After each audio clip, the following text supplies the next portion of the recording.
February 12, 1968.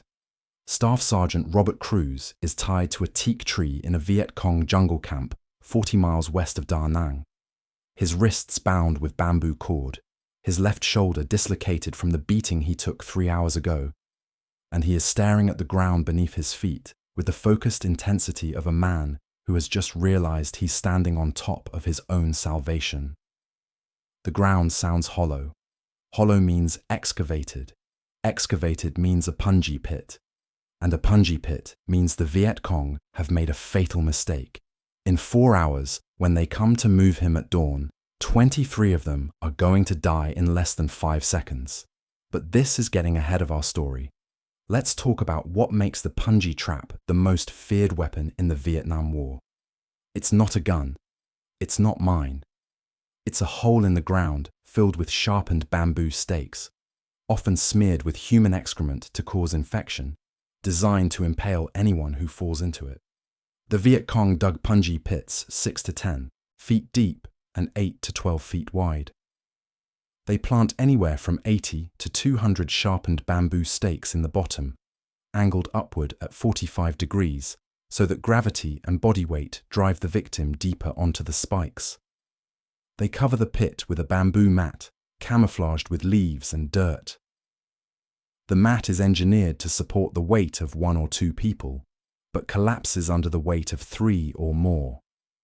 The psychology is deliberate. A single American soldier can walk across a Punji pit and survive, but when his squad mates rush to help him, they all fall through together. By 1968, Punji traps had killed or wounded thousands of American soldiers. They're responsible for roughly 18% of all combat wounds in Vietnam, and the wounds are catastrophic. Bamboo stakes punch through boots, calves, thighs, and torsos. Soldiers who fall into Punji pits often die from shock and blood loss before they can be extracted.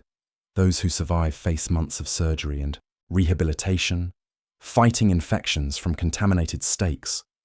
The traps are nearly impossible to detect. Metal detectors don't work because there's no metal. Visual inspection is unreliable because the camouflage is perfect. The only way to avoid a Punji pit is to not walk where one might be hidden, which, in the jungles of Vietnam, means not walking anywhere. The Punji trap is asymmetric warfare perfected. It costs nothing to build. It requires no training to deploy, and it kills with mathematical certainty. Robert James Cruz is 26 years old, and before the army, he was a civil engineer. He grew up in Tulsa, Oklahoma, graduated from Oklahoma State University in 1964 with a degree in structural engineering, and spent 2 years designing highway bridges for the Oklahoma Department of Transportation. He understands load-bearing calculations, material stress points, and structural failure modes the way most people understand breathing. When he was drafted in 1966, the Army looked at his engineering degree and assigned him to the Corps of Engineers. Cruz requested infantry. He didn't want to spend the war building airstrips. He wanted to fight. The Army compromised.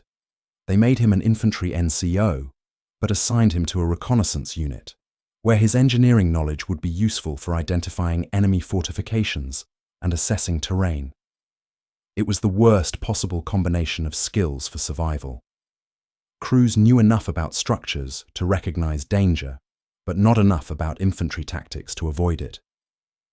On February 11, 1968, Cruz was leading a 6-man reconnaissance patrol through the jungle west of Da Nang when they walked into a Viet Cong ambush. The VC had been tracking them for hours. The ambush was a textbook: automatic weapons fire from 3 sides, grenades, chaos. 4 Americans died in the first 30 seconds. The 5th, a corporal named Martinez, was hit in the legs and captured with Cruz. The VC marched them for 6 hours through the jungle to a camp that Cruz estimated was 40 miles from the nearest American position. When they arrived, the VC separated them. Cruz watched as they dragged Martinez into a bamboo hut.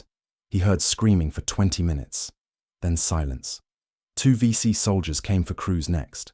They beat him with rifle butts, dislocated his left shoulder by wrenching his arm behind his back, and then tied him to a tree with bamboo cord. They told him, in broken English, that he would be moved to a larger camp at dawn for interrogation. Until then, he would wait. They left him there, alone in the darkness, tied to a tree in the center of the VC camp, surrounded by 23 enemy soldiers who thought he was helpless. Cruz spends the first hour testing the bamboo cord binding his wrists. It's tight, wrapped multiple times around the tree trunk, knotted with a complexity that suggests the VC have done this before. His left shoulder throbs with every movement, but pain is information, and Cruz has always been good at processing information. He forces himself to focus. He studies the camp. It's small, maybe 40 feet across, arranged in a rough circle around a central clearing. There are 4 bamboo huts on stilts, elevated 3 feet off the ground. There are sleeping mats spread under the huts where some VC soldiers are resting. There are weapons stacked against trees, AK-47s and RPGs. And there's the tree where Cruz is tied, positioned almost exactly in the center of the clearing. That's when Cruz notices the sound, or rather, the absence of sound. When he shifts his weight, when he stomps his right boot against the ground, it doesn't make the solid thud of packed earth. It makes a hollow thump, like a drum, like there's empty space beneath. Cruz stops breathing for a moment. He stomps again, harder. The hollow sound is unmistakable. He looks down at the ground around the tree. The earth appears normal at first glance. Packed dirt, scattered leaves, a few small rocks. But when he looks closer, really looks, he sees the pattern. The ground around the tree is too flat, too uniform. There are no roots visible, no irregularities in the soil texture. It's been disturbed recently, and disturbed ground in a VC camp means only one thing. There's something buried here. Cruz does the math in his head. A Punji pit, based on standard VC construction, would be 8 to 10 feet in diameter. The tree where he's tied is in the exact center of what looks like a 10-foot circle of disturbed earth. That means the pit extends 5 feet in every direction from the tree. The tree itself must be rooted outside the pit, or it would have fallen through when the pit was excavated, which means the tree is serving as a central support column for the camouflage covering. The VC built their camp on top of an old Punji pit and used the tree as a natural anchor point for the bamboo mat covering. It's actually brilliant tactical planning. From above, from American reconnaissance aircraft, the camp looks like a natural jungle. The covering is seamless, and if American soldiers ever attack the camp, they'll run toward the center, toward the largest structure, and fall through into the pit. It's a defensive trap disguised as a campsite. Except the VC has made one catastrophic error. They've tied their prisoner directly over the trap. Cruz begins working his wrists again, this time with purpose. The bamboo cord is strong, but bamboo is organic. It has texture, and texture means friction points. Cruz finds a rough patch on the tree bark behind him and begins sawing the cord back and forth against it. It's slow work, painful work. His dislocated shoulder screams with every movement. But Cruz have 4 hours until dawn. 4 hours to cut through the cord. 4 hours to figure out exactly where the support beams for the bamboo mat are located. 4 hours to plan how to collapse a Punji pit trap under 23 Viet Cong soldiers. He's an engineer. Engineering is about understanding structures, and every structure, no matter how well built, has a failure point. You just have to find it and apply force in the right place at the right time. Cruz had 4 hours to find it, and he's very good at math. At 0200 hours, Cruz feels the bamboo cord give way. 4 hours of sawing against the tree bark has frayed the fibers enough that he can snap them with a sharp pull. His wrists come free. His arms drop to his sides. The pain in his left shoulder is excruciating. The joint is still dislocated, the head of the humerus sitting anterior to where it should be. Cruz know the anatomy. He's seen dislocations reduced in first aid training. You rotate the arm externally, apply traction, and pop the joint back into place. It's going to hurt worse than anything he's experienced. He does it anyway. He grabs his left wrist with his right hand, rotates the arm out to the side, pulls hard, and feels the joint relocate with a grinding pop. His vision, goes white for a moment. He bites down on his tongue to keep from screaming. When his vision clears, the pain has dropped from unbearable to merely terrible. He can move the arm now. That's all that matters. Crews don't move away from the tree. Not yet. He stays in position, arms behind his back as if he's still tied, and studies the camp. Most of the VC soldiers are asleep. 2 sentries are awake, standing watch at opposite sides of the camp perimeter, their backs to the center. They're watching the jungle for threats from outside. They're not watching the prisoner who they believe is securely bound. Crews have maybe 3 hours until dawn. 3 hours until they come to move him. He needs to use that time to identify the exact location of the support beams holding up the bamboo mat covering the Punji pit.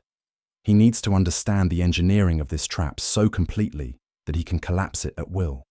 And he needs to figure out how to make 23 Viet Cong soldiers stand on top of it at the exact moment it fails. Crews spends the next 2 hours conducting what he will later describe in his after-action report as structural reconnaissance. He cannot walk around the camp without alerting the sentries. But he can observe. He watches how the VC soldiers move through the clearing. He notices that they avoid certain areas. They walk in specific paths, like worn trails through the grass. Those paths mark the edges of the pit. Anything inside those paths is unsupported ground. Crews map the pit boundaries in his mind. It's roughly circular, approximately 10 feet in diameter, centered on the tree. The bamboo mat covering is supported by a framework of beams, probably bamboo, laid in a grid pattern. Crews can't see the beams, but he can deduce their locations based on engineering principles. A circular covering 10 feet in diameter would require a minimum of 6 radial beams extending from the central tree to the outer edge, like spokes on a wheel. Those beams would rest on support posts sunk into the walls of the pit. The tree is the keystone. If the tree moves, the entire structure becomes unstable. At 0430 hours, the sky begins to lighten. Dawn is coming. Crews see movement in the camp. The VC soldiers are waking. They're gathering their gear. Crews count them. 23. They're preparing to move out, to take him to the larger camp for interrogation. A VC officer, probably a lieutenant, walks to the center of the clearing and barks orders in Vietnamese. The other soldiers respond, moving toward the center to receive their instructions. This is it. This is the moment crews have been waiting for. 23 VC soldiers gather in the center of the camp, standing on top of the Punji pit. Crews is still positioned with his back to the tree, his arms behind him as if bound. The VC officer approaches him. 2 soldiers follow.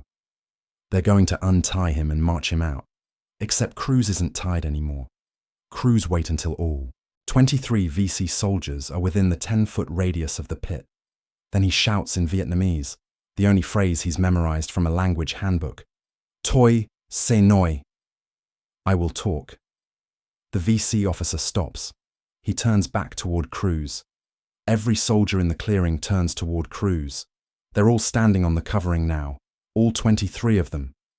Crews plants his right boot against the base of the tree and kicks, hard, at a point 6 inches above the ground where he estimates the radial beams are anchored. The tree shudders. He kicks again, harder. The tree shifts. On the 3rd kick, Crews feels something give way. The bamboo beams anchored to the tree crack. The entire support structure fails simultaneously. The bamboo mat collapses, and 23 Viet Cong soldiers fall 8 feet into a Punji pit containing 147 sharpened bamboo stakes. The collapse takes less than 4 seconds. One moment, 23 VC soldiers are standing in the clearing. The next moment, they're gone. Crews hears screaming. He doesn't look into the pit. He runs. He grabs an AK-47 leaning against one of the huts and runs into the jungle. He runs for 7 hours, navigating by the sun, heading east toward where he believes American lines are located. At 1100 hours on February 12, 1968, he stumbled into a Marine patrol operating near Firebase Zulu. The Marines almost shoot him. He's covered in mud and blood, carrying a VC weapon, looking more like an enemy than friendly. He shouts the daily password. They lower their weapons. he collapses. 3 days later, after medical treatment and debriefing, Cruz leads a platoon of Marines back to the VC camp. The camp is abandoned. The Punji pit is uncovered. The Marines count the bodies. 23 Viet Cong soldiers impaled on bamboo stakes. The Marines recover weapons, documents, and a detailed map of VC positions in the area. The intelligence haul is significant enough to earn Cruz a Bronze Star. The citation mentions exceptional courage and ingenuity in escaping enemy captivity. It doesn't mention that he killed 23 enemy soldiers by collapsing a Punji pit under them. That detail appears in his classified after-action report, which isn't declassified until 1998. Robert Cruz served 2 more tours in Vietnam. He survived and returned to Oklahoma in 1971. He goes back to civil engineering, designing bridges and buildings for 40 years. When he retired in 2011, a reporter asked him if his engineering degree helped him in Vietnam. Cruz thinks for a moment, then says, "Yes, it taught me that every structure has a weak point. You just have to be willing to find it and kick it until it breaks."